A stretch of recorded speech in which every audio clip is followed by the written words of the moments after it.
Hello everyone, আসসালামু আলাইকুম। কেমন আছেন আপনারা সবাই? আশা করি সবাই ভালো আছেন। আমি টাঙ্গাইল থেকে বলছি সীমা। আপনারা দেখছেন আপনাদের পছন্দের ইউটিউব চ্যানেল সীমার সংসারে আপনাদের সবাইকে স্বাগতম। আবার হাজির হয়ে গেলাম নতুন আরেকটি এপিসোড নিয়ে।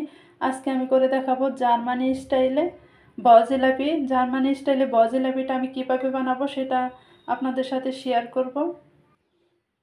তো তার আগে বলে রাখছি যে ভিডিওটা যদি আপনারা কেটে কেটে দেখেন তাহলে কিন্তু কিছুই বুঝবেন না, আর লং ভিডিওতে কিন্তু ফুললিভাবে সব কিছু দেখায়, সেই জন্য কিন্তু ভিডিওটা লং হয়ে যায়।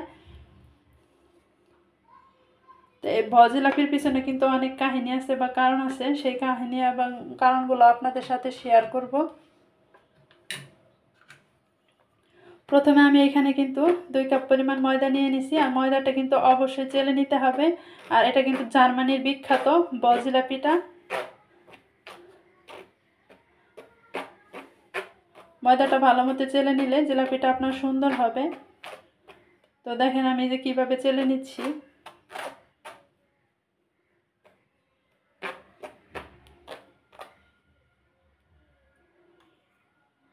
জিলাপিটা ময়দাটা চেলে নিলে আপনার জিলাপির ডোটা সফট হবে এবং কি জিলাপিটাও আপনার সফট হবে। একদম মুসমুসে রসে টইটুব্বু ভরা এই জিলাপিটা হবে। তো ভিডিওটা আপনাদের ধৈর্য সহকারে দেখতে হবে এবং কি আমার সাথে থাকতে হবে।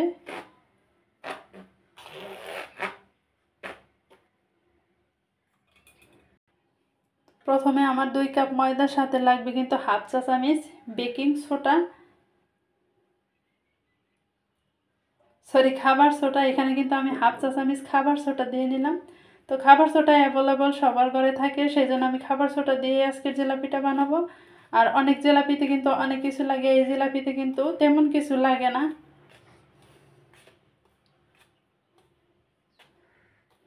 খাবার সোডার সাথে ময়দাটা ভালো মতো মিক্সড করে নিলাম।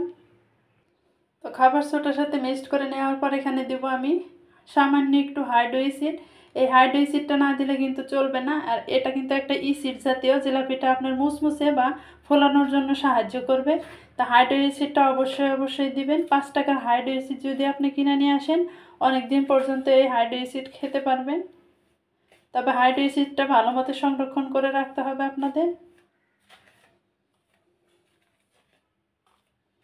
তো শুকনো উপকরণগুলো আমি ভালো মতো মিক্সড করে নিলাম। এখানে কিন্তু এখন রান্নার তেলটা ইউজ করব। আপনারা এখানে 2 কাপ ময়দার জন্য 4 চা চামচ পরিমাণ রান্নার তেলটা দিয়ে নেবেন।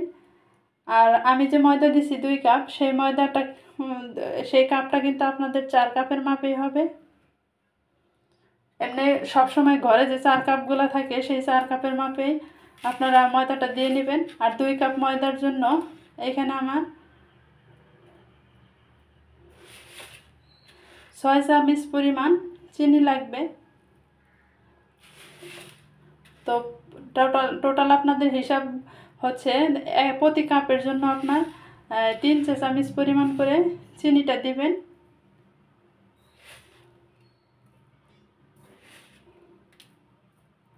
রান্নার তেল আর চিনি ভালো মতো মিক্সড করে নিতে হবে।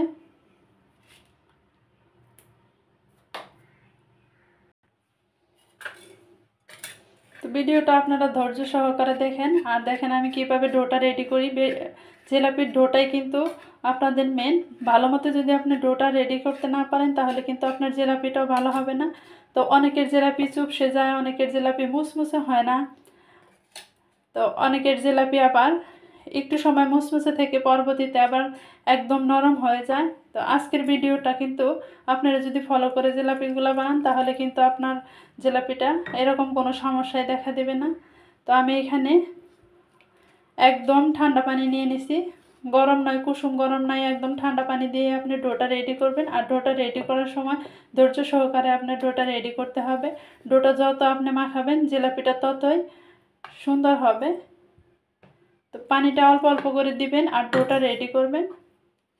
একবারে পানি দিতে গেলে কিন্তু আপনি ডোটা পাতলা করে ফেলবেন, আপনি জিলাপির শেপটা দিতে পারবেন না। ডোটা দেখেন আমি হাত দিয়ে সুন্দরভাবে মথে নিছি। আর এখন এখানে কিন্তু লবণ ইউজ করব। আর অনেকেই বলতে পারেন যে লবণটা প্রথমে দিলে হতো, কিন্তু প্রথমে আপনি লবণটা দেওয়া যাবে না। লবণটা দিয়ে এখন আবার ভালো মতো মিক্সড করে নিতে হবে বা মাখিয়ে নিতে হবে। লবণটা যদি আপনার হাই ডেন্সিটির সাথে মিশে যায় তাহলে কিন্তু জিলাপিটা ভালো হবে না। আর দেখেন জিলাপির ঘনত্বটা কীরকম হয়েছে। জিলাপির ঘনত্বটা কিন্তু এরকমই থাকবে, যাতে জিলাপির শেপটা আপনি দিতে পারেন সেই রকমভাবে আপনার ঘনত্বটা করে নিতে হবে। তো দেখেন আমার কিন্তু ফুললিভাবে জিলাপির ব্যাটারটা রেডি হয়ে গেছে। এখন শুধু জাস্ট লবণের সাথে ভালো মতো মিক্সড করে নেব। এরকম যেন ঘনত্ব থাকে, দেখেন, যাতে সুন্দর একটা শেপ দিতে পারেন সেই রকম করে আপনাদের জিলাপির ব্যাটারটা রেডি করে নিতে হবে। তো আমি এখন আবার হাত দিয়ে ভালো মতো মুথে নেব, আর একটু সময় নিয়ে মুথে নিতে হবে, হাত দিয়ে ভালো মতো মাখিয়ে নিতে হবে সময় নিয়ে, তাহলে আপনার জিলাপিটা পারফেক্ট হবে। তো আমার ব্যাটারটা রেডি হয়ে গেছে। এখন আমি একটা ঢাকনা দিয়ে ঢেকে রেখে দেব।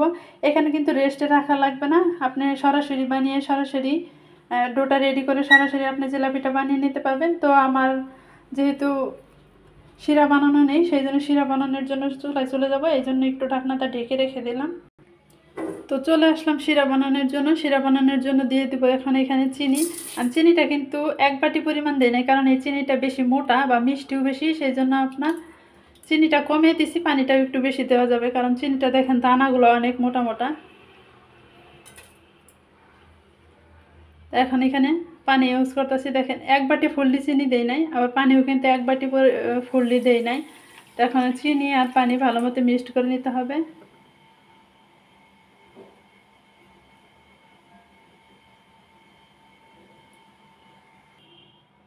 আর এখানে কিন্তু আপনার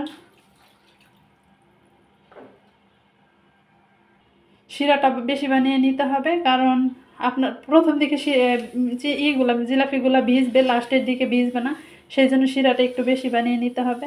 আর আমি যে পানিটা দিছি পানিটা আমার পারফেক্ট হয়ে যাবে, কারণ চিনির থেকেও কিন্তু পানিটা ছেড়ে দিবে। আশা করি শিরাটা বানানো আপনারা ধৈর্য সহকারে দেখবেন। আর জিলাপিটা পারফেক্ট বানানোর জন্য বা মুচমুচে রাখার জন্য শিরাটাও কিন্তু জরুরি। আপনার শিরাটা যদি ঠিকঠাক মতো না হয় তাহলে কিন্তু আপনার জিলাপিগুলো নরম হয়ে যাবে, কারণ শিরাতে যদি পানির পরিমাণ বেশি থাকে বা শিরাটা পারফেক্টভাবে আপনি তৈরি করেন নাই, পাতলা করে তৈরি করছেন, তাহলে কিন্তু আপনার জিলাপিগুলো নরম হয়ে যাবে। জিলাপি নরম হওয়ার এমন অনেক কারণ আছে, তো আমি আপনাদের সাথে শেয়ার করব আর ভিডিওটা করব, জিলাপিগুলো রেডি করব আর আপনাদের সাথে শেয়ার করব কি কি কারণে আপনাদের কি সমস্যা হয়। আর কার জিলাপি কীরকম হয় অবশ্যই আমার কমেন্টের মাধ্যমে জানাবেন। জিলাপি বানানোর সময় কোনো সমস্যা হলে আমার জানাবেন, আপনি রিপ্লাই দেওয়ার চেষ্টা করব।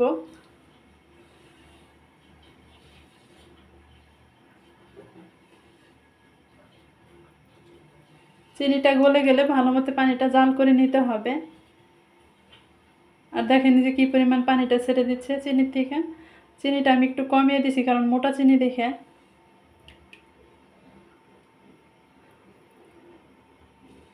প্রথমে আমি বলছিলাম যে জার্মানি স্টাইলে জিলাপিগুলোর পিছনে কিন্তু অনেক কাহিনী আছে, সেটাও আপনাদের সাথে শেয়ার করব কি কাহিনী।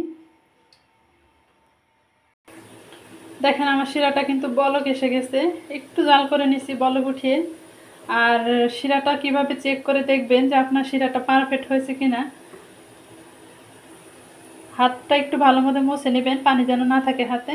তো যখন এই যে শিরাটা এইভাবে একটু টান দিলে চ্যাপচ্যাপা লাগে বা একটু আঠালো আঠালো লাগে, তখন ভাববেন যে আপনার শিরাটা পারফেক্টভাবে হয়ে গেছে।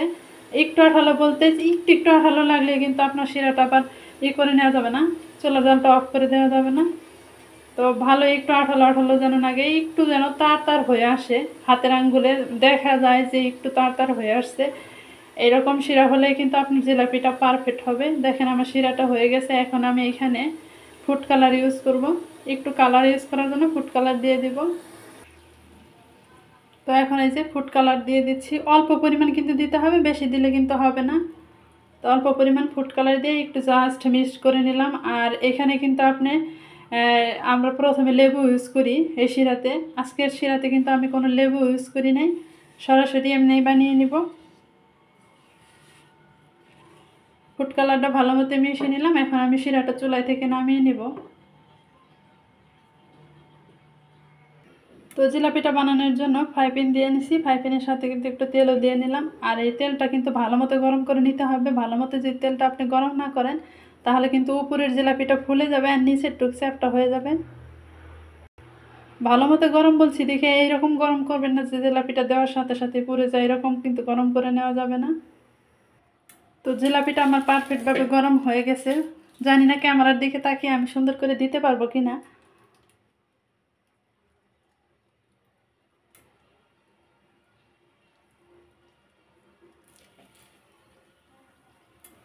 দেখেন এই যে দিয়ে দেওয়ার সাথে সাথে কিন্তু ফুলে উঠবে। সাধারণত জিলাপিগুলো গোল হয়, আমরা সবসময় গোল করে বানাই। এগুলো বর মতো দেখতে দেখে কিন্তু এগুলো ভ আকৃতির জিলাপি।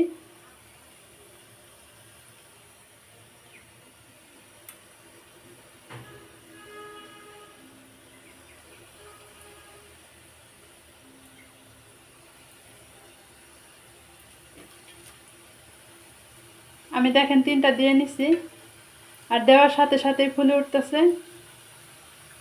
সবগুলো কিন্তু আমি এইভাবেই দিয়ে নিব। যখন দেখবেন যে এরকম গোল্ডেন কালার হয়ে আসছে তখনই কিন্তু তুলে নেবেন। তো এই জিলাপির চেয়ে আমার কিন্তু গোল জিলাপিটা সুবিধা লাগে, ভালো লাগে, দেখতেও ভালো লাগে এবং কি সুন্দর করে দিতেও পারি শেপটা। আর এই জিলাপির শেপটা তেমন সুন্দরও হচ্ছে না, আর এই জিলাপির শেপটা কিন্তু দেখতে ভালো লাগে না। এখন গরম গরম অবস্থায় শিরাই থেকে উঠিয়ে গরম গরম তেলে থেকে উঠিয়ে গরম গরম অবস্থায় কিন্তু শিরায় দিয়ে নিতে হবে। আর শিরাতে দিয়ে কিন্তু বেশি সময় করা যাবে না, আপনার ভিজিয়ে রাখা যাবে না।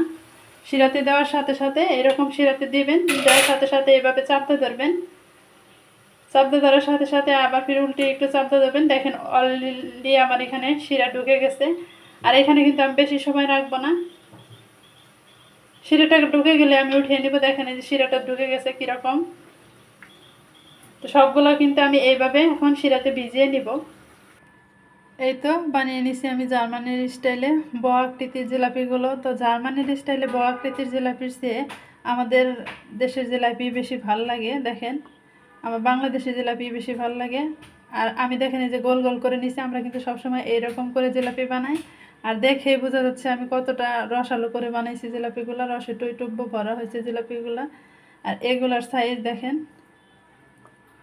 আর এটা আমি প্রথম বানাইছি, আর এগুলো তো আমি সবসময়ই বানাই। এর আগের ভিডিওতে দেখবেন যে এগুলো জিলাপি আমি আর আগে ভিডিওতে দিছি।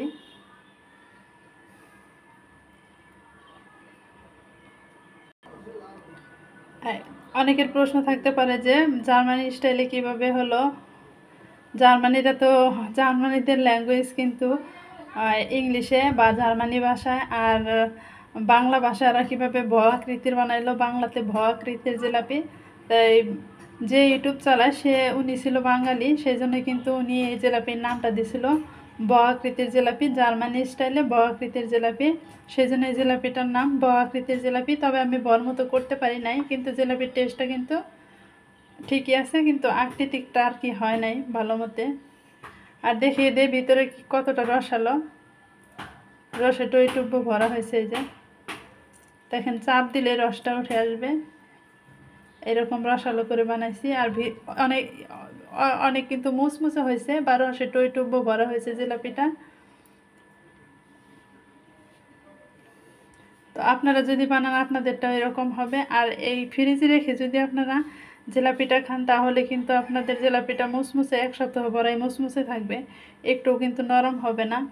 শিরাটা পারফেক্টভাবে করে নেবেন। ভিডিওটা ভালো লাগলে অবশ্যই কিন্তু সাবস্ক্রাইব করবেন, আমার চ্যানেলের সাথেই থাকবেন। সবাই ভালো থাকবেন, সুস্থ থাকবেন, আমার পরিবারের জন্য দোয়া করবেন। আজকের ভিডিওটা যদি আপনারা ফলো করেন তাহলে কিন্তু আপনাদের জিলাপিগুলো নরম হবে না বা রস কম ঢুকবে না, এরকম কিন্তু হবে না, একদম মুচমুচে হবে এবং কি রসালো হবে।